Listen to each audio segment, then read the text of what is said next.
नमस्कार मित्रांनो, आर-एस अकॅडमीमध्ये आपल्या सर्वांचे सहर्ष स्वागत आहे. मित्रांनो, पोलीस पाटील भरती 2026 मध्ये आज चालू घडामोडी भाग क्रमांक 12 बघायचा आहे आणि याच्यामधले जे काही 15 प्रश्न आपल्याला बघायचे आहेत, ते 15 प्रश्न बघण्यापूर्वी मित्रांनो बरेचसे व्हिडिओ सध्या सुरू आहेत, लेक्चर सुरू आहेत. त्यामुळे माझा फोन बंद असतो. ज्यावेळेस लेक्चर सुरू असतात किंवा मी व्हिडिओ बनवत असतो, त्यावेळेला माझा कॉल बंद असतो. त्यामुळे ज्या मुलांना बॅच घ्यायची आहे, त्यांनी मला आपलं नाव, ॲड्रेस आणि पत्ता माझा जो 97 30 61 32 37 हा नंबर आहे. या नंबरवरती मला पाठवायचा आहे. तुमचा मेसेज बघितल्यानंतर तुम्हाला योग्य तो रिप्लाय केला जाईल. तर मित्रांनो, जास्त वेळ न लावता आता आपण काय करूया, आजच्या या 15 प्रश्नांना सुरुवात करूया. बघा, पहिला प्रश्न आहे, खालीलपैकी कोणत्या महानगरपालिकेमध्ये पहिल्यांदाच मतदान होणार आहे? जालना, इचलकरंजी, वरीलपैकी दोन्ही नाही. तर याचं योग्य उत्तर आहे पर्याय क्रमांक सी, वरीलपैकी दोन्ही. तर मित्रांनो, लक्षात ठेवा, सर्वात शेवटी निर्माण झालेल्या या महानगरपालिका आहेत. आता तुम्ही मला यामधलं सांगायचं आहे, की 28वी महानगरपालिका कोणती आहे आणि 29वी महानगरपालिका कोणती आहे? कमेंट बॉक्समध्ये सांगायचं आहे. कारण तुम्हाला सध्या महानगरपालिकेच्या निवडणुका सुरू आहेत. त्यामुळे याच्यावरती प्रश्न येऊ शकतो, की 29वी महानगरपालिका कोणती? किंवा 28वी महानगरपालिका कोणती? किंवा सर्वात निर्माण झालेल्या महानगरपालिका कोणत्या? किंवा आता जो आपण प्रश्न तयार केलेला आहे, की पहिल्यांदाच मतदान होणार आहे, तर ते जालना आणि इचलकरंजी या 2 महानगरपालिकांमध्ये हे मतदान होणार आहे. त्यानंतर बघा, महाराष्ट्र राज्याचे मुख्य निवडणूक आयुक्त कोण आहेत? मुकेश लाड, जगदीश हरे, दिनेश वाघमारे, सुकुमार पाटील. तर मित्रांनो, याचं योग्य उत्तर आहे पर्याय क्रमांक सी, दिनेश वाघमारे. आता एक गोष्ट लक्षात ठेवा, याचा अभ्यास करत असताना हे जे दिनेश वाघमारे आहेत किंवा कोणतीही प्रशासकीय व्यक्ती ज्यावेळेस आपण प्रश्नामध्ये घेतो, मग मुख्य निवडणूक आयुक्त असू द्या किंवा राष्ट्रपती असू द्या, उपराष्ट्रपती असू द्या, कोणीही असू द्या, कुठल्याही प्रशासकाचं आपण नाव घेतलं, तर एक लक्षात ठेवायचं, की अभ्यास करत असताना तुम्ही हे नाव तर पाठ करताय, परंतु हे कितवे मुख्य निवडणूक आहे किंवा कितवे उपराष्ट्रपती आहेत, कितवे राज्यपाल आहेत, ते तुम्हाला लक्षात ठेवायचं आहे. त्याच्यावरती प्रश्न येण्याची शक्यता असते. तर तुम्ही सुद्धा मला सांगा, की दिनेश वाघमारे हे महाराष्ट्र राज्याचे कितवे निवडणूक आयुक्त आहेत? मित्रांनो, प्रश्नांची उत्तरं कमेंट बॉक्समध्ये एवढ्यासाठी द्यायची असतात, की तुम्हाला कळून जातं, की आपल्या कॉम्पिटिशनला कोण-कोण आहे. मलाही इथं कळून जातं, की मुलं किती अभ्यास करतात, किती कॉम्पिटिशन आहे आणि मग त्या दृष्टीनं मला प्रश्न बनवायला सोपं जातं आणि तुम्हाला चांगल्या पद्धतीने सुद्धा मला मार्गदर्शन करता येतं. प्रश्न क्रमांक 3 बघा, प्रसिद्ध फुटबॉलपटू लिओनेल मेस्सी याचा जगातील सर्वात उंच पुतळा भारतातील कोणत्या ठिकाणी उभारला जात आहे? मुंबई, अहमदाबाद, तिरुअनंतपुरम, कोलकाता. तर याचं उत्तर आहे मित्रांनो कोलकाता. बघा, आपल्याकडे एवढा मोठा फुटबॉलपटू असून सुनील छेत्रीसारखा, लिओनेल मेस्सीचा जगातला सगळ्यात उंच पुतळा आपल्या भारतानं तयार केलेला आहे, लक्षात ठेवा. म्हणजे आपल्या खेळाडूंना आपण दिलेलं किती मोठं स्थान आहे ते आपण बघू शकता. प्रश्न क्रमांक 4, अणुऊर्जेपासून वीज निर्मिती उपक्रमामध्ये सहभागी होणारे भारतातील पहिले राज्य कोणते? बघा, अणुऊर्जेपासून वीज निर्मिती करण्याचा एक उपक्रम भारत शासनानं जो सुरू केलेला आहे, त्याच्यामध्ये पहिल्या क्रमांकावरती राज्य कोणतं किंवा पहिलं राज्य कोणतं आहे अशा उपक्रमामध्ये सहभागी होणार? महाराष्ट्र, केरळ, तामिळनाडू, आंध्र प्रदेश. तर याचं उत्तर आहे पर्याय क्रमांक ए, महाराष्ट्र. प्रश्न क्रमांक 5, 6व्या वित्त आयोगाच्या अध्यक्षपदी खालीलपैकी कोणाची निवड करण्यात आली?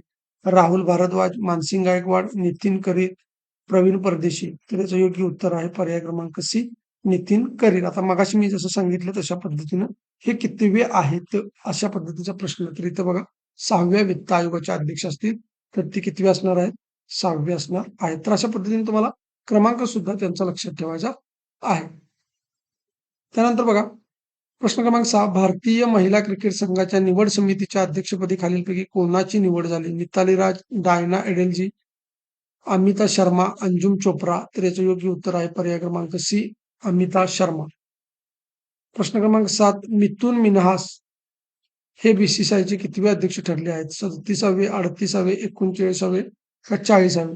तर 7चं उत्तर आहे पर्याय क्रमांक ए, 37वे. बीसीसीआयचे 37वे अध्यक्ष आहेत कोण? मिथुन मिन्हास. किंवा तुम्हाला काही ठिकाणी हे नाव जे आहे ते अशा पद्धतीने बघायला मिळेल. मग अशा पद्धतीने नाव आहे. त्यानंतर प्रश्न क्रमांक 8 बघा, शुभांशु शुक्ला अंतराळात प्रवास करणारे एकूण कितवे अंतराळ वेळ ठरले? म्हणजे जगातले एकूण कितवे अंतराळ वेळ ठरलेले आहेत? तर 634, 635, 636, 637. तर 8चं उत्तर आहे पर्याय क्रमांक ए 634. त्यानंतर बघा महाराष्ट्र राष्ट्रभाषा प्रचार समितीच्या अध्यक्षपदी खालीलपैकी कोणाची निवड करण्यात आली? दीक्षा पाटील, राजश्री गायकवाड, कल्याणी पाटील, मेधा कुलकर्णी. याचं योग्य उत्तर आहे पर्याय क्रमांक डी मेधा कुलकर्णी. प्रश्न क्रमांक 10.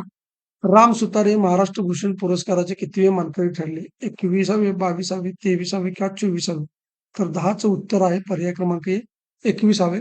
मित्रांनो, इथं तुम्हाला एक गोष्ट सांगायची महत्वाची, की हा जो महाराष्ट्र भूषण पुरस्कार आहे, हा राम सुतार यांना वयाच्या कितव्या वर्षी मिळाला? वयाच्या कितव्या वर्षी मिळालं हे तुम्ही मला कमेंट बॉक्समध्ये सांगायचं आहे. कारण हे जे त्यांच्या वयाच्या ज्या वर्षी हा पुरस्कार मिळालेला आहे, ते वर्ष अतिशय महत्वाचं आहे. तर ते तुम्हाला शोधायचं आहे आणि कमेंट बॉक्समध्ये मला सांगायचं आहे. त्यानंतर बघा 11वा प्रश्न. परंतु 11वा प्रश्न बघण्याअगोदर ज्यांनी आपल्या चॅनेलला लाईक केलं नसेल त्यांनी लाईक करा, सबस्क्राईब करा, जास्तीत जास्त विद्यार्थ्यांच्यापर्यंत शेअर करा आणि अजूनही आपलं ई बुक ज्यांनी घेतलेलं नसेल त्यांनी ई बुक घ्या. 1 महिनाच तुमच्याकडे आहे. 1 महिन्यामध्ये जर तुम्हाला परिपूर्ण अभ्यास करायचा असेल तर ई बुक आणि आपली जी बॅच आहे ती परचेस करा.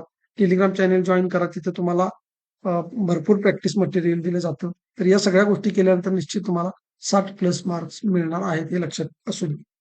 प्रश्न क्रमांक 11 बघा. भारतातील पहिल्या स्वदेशी काळभैरव ड्रोन लक्षात ठेवा नाव आहे. काळभैरव ड्रोनचे अनावरण खालीलपैकी कोणत्या ठिकाणी करण्यात आले? दिल्ली, मुंबई, चेन्नई, बंगळुरू. तर याचे योग्य उत्तर आहे पर्याय क्रमांक डी बंगळुरू. त्यानंतर प्रश्न क्रमांक 12 बघा. खालीलपैकी कोणत्या दिवशी MiG-21 किंवा MiG-21 हे लढाऊ विमान सेवानिवृत्त झाले? 26 सप्टेंबर 2022, 26 सप्टेंबर 2023, 26 सप्टेंबर 2024, 26 सप्टेंबर 2025. तर 12चं उत्तर आहे त्या ठिकाणी बघा पर्याय क्रमांक डी 26 सप्टेंबर 2025. त्यानंतर बघा प्रश्न क्रमांक 13. आंतरराष्ट्रीय खगोल भौतिकशास्त्र ऑलिम्पियाड 2025 खालीलपैकी कोणत्या ठिकाणी भरवण्यात आले? मुंबई, दिल्ली, चंदीगड, गुवाहाटी. तर 13चं उत्तर आहे पर्याय क्रमांक ए मुंबई. त्यानंतर बघा प्रश्न क्रमांक 14. आशिया चषक 2025 पुरुष क्रिकेट स्पर्धा भारताने कितव्यांदा जिंकली?